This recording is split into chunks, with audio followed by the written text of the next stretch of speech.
Nereden gördüm seni bilmem, durup duruyor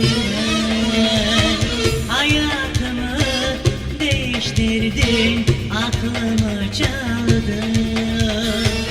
Deli gibi sevdim seni, bitirdin beni. Bırak nazı, bir şey söyle, çıldırtma beni. Gel bana kalbimi yakma, otur yanıma. Dinlersen beni, severim seni, gel yanlış yapma. Gel bana kalbimi yakma, otur yanıma.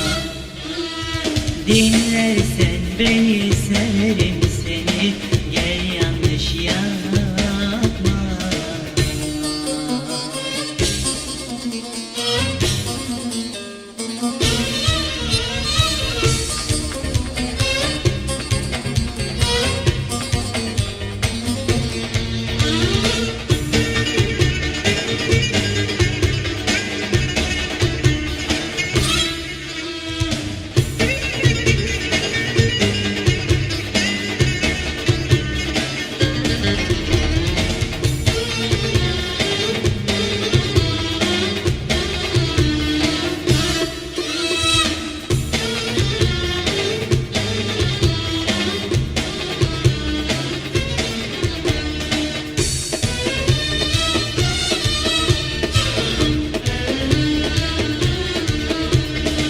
Aşık olmak buymuş meğer, nereden bileyim.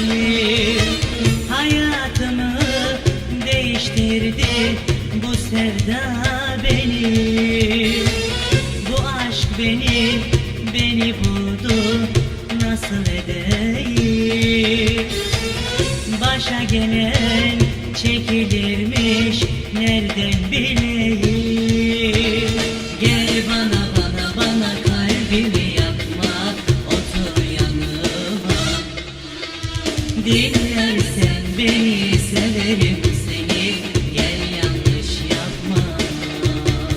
Gel bana kalbimi yakma, otur yanıma. Dinlersen beni, severim seni.